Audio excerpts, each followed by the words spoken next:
Bonjour à tous et bienvenue sur la chaîne. Je suis Gabriel Fontaine et ici on parle auto sans prise de tête. Conseils pratiques, explications techniques, accessibles et réponses claires à vos questions de tous les jours. Que vous soyez débutant ou passionné, vous allez trouver ici de quoi mieux comprendre et entretenir votre voiture. Pensez à vous abonner, à laisser un petit like et restez avec moi jusqu'à la fin de la vidéo. Chaque détail peut faire la différence. Ces derniers jours, Barcelone et le reste de la Catalogne ont connu un épisode de pollution. Les autorités catalanes, et nous ne parlons pas seulement de la mairie de Barcelone, mais du gouvernement de Catalogne, ont déclaré un épisode de forte pollution aux particules sur l'ensemble de la communauté autonome. Bien que cet épisode de pollution ait été désactivé, Caro vous explique en quoi consiste l'activation d'un épisode de pollution. À Barcelone et en Catalogne, quelles sont les mesures prises, qui les concernent, quelles sont les phases et quels sont les véhicules qui peuvent ou ne peuvent pas circuler.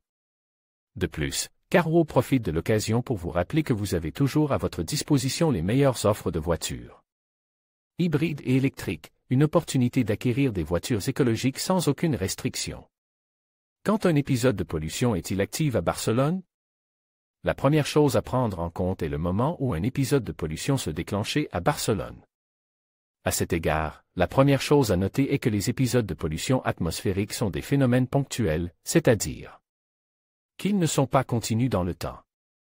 Ces situations météorologiques de forte pollution sont dues au fait que les limites fixées par les autorités sont dépassées à Barcelone. Et que, de plus, la situation ne devrait pas s'améliorer dans les jours à venir.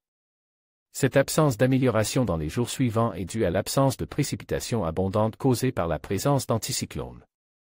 Cette stabilité météorologique fait que les polluants ne peuvent pas être disperses et se concentrent dans les grands centres urbains. La Generalitat de Catalunya a le pouvoir de déclarer des épisodes et il existe 3 situations possibles. Avertissement préventif. Il est émis lorsqu'il y a une concentration de dioxyde d'azote, NO2, ou de particules en suspension, PM10, dans l'atmosphère.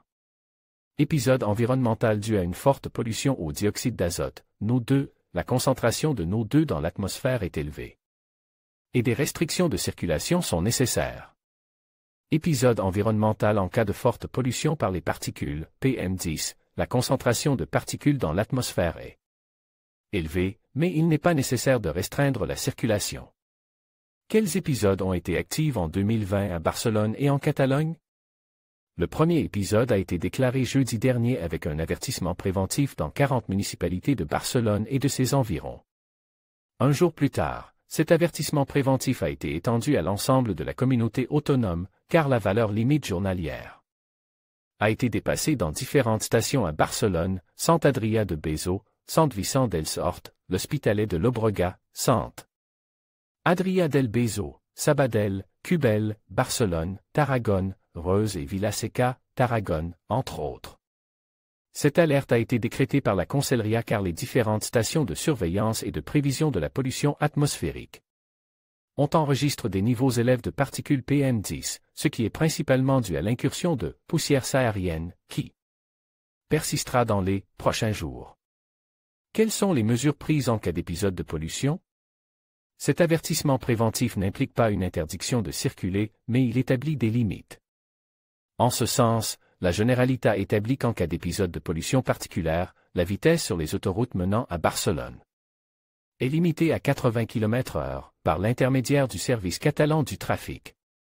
En plus de cette limitation de vitesse, la Generalitat recommande également de modérer l'activité physique, en particulier pour les personnes souffrant de maladies respiratoires et cardiovasculaires. En outre, les municipalités restreindront également les activités qui génèrent des particules. Quand l'épisode de pollution est-il désactivé? Dans ce cas, comme indique ci-dessus, l'épisode de pollution n'a duré que quelques jours, puisqu'il a été pratiquement désactivé au bout de 48 heures. La raison de cette désactivation est que les niveaux de particules n'ont pas dépassé la valeur limite journalière de 50 microgrammes par mètre cube, et que la concentration de poussière africaine a été réduite en Catalogne. Pourquoi cet épisode de pollution s'est-il produit? Ceci a mis fin à un épisode généré par un grain d'Afrique du Nord, qui a généré une langue de poussière désertique qui s'est déposée en Méditerranée, affectant les de la péninsule. Ces masses d'air sahariennes sont caractérisées par un grand nombre de particules en suspension, dont beaucoup sont d'origine naturelle. Comme la calcite, l'oxyde ferrique, le quartz ou les minéraux argileux. Elles sont initialement formées par des tempêtes de sable dans le Sahara qui soulèvent de grandes quantités de poussière et de sable dans l'atmosphère et sont transportées par les vents. Zone à faibles émissions de Barcelone, LEZ, comme nous l'avons dit précédemment, un épisode de pollution est un phénomène qui a une durée prédéterminée.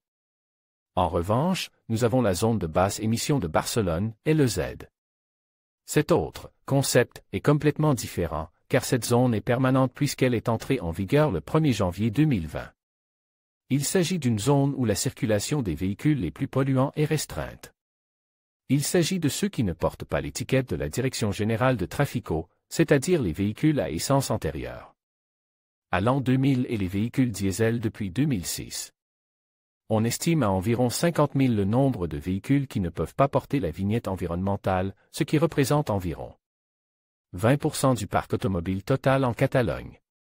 Cette zone à faibles émissions, LEZ, à Barcelone signifie que les véhicules les plus polluants sont interdits d'accès du lundi au vendredi, les jours ouvrables, entre 7h et 20h. Pendant cette période, les véhicules les plus polluants ne peuvent pas entrer dans une zone, connue sous le nom de Ronda, qui concerne Barcelone, mais aussi l'Hospitalet de Llobregat, Cornellà de Llobregat, Espluc de Llobregat et Sant Adrià Besòs, entre autres. Madrid et autres villes. Toutes les villes de plus de 50 000 habitants disposeront d'une zone de restriction. Cette zone de 95 km² n'est cependant pas la seule en Espagne à restreindre la circulation des véhicules les plus polluants. En Espagne, il y a aussi Madrid, d'abord avec Madrid Central, qui est toujours en vigueur, et à l'avenir avec Madrid 360.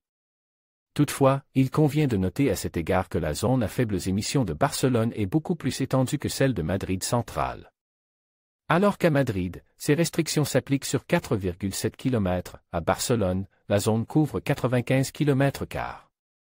En outre, le gouvernement obligera 150 municipalités de plus de 50 000 habitants à créer des zones à faibles émissions très similaires à celles de Madrid ou de Barcelone.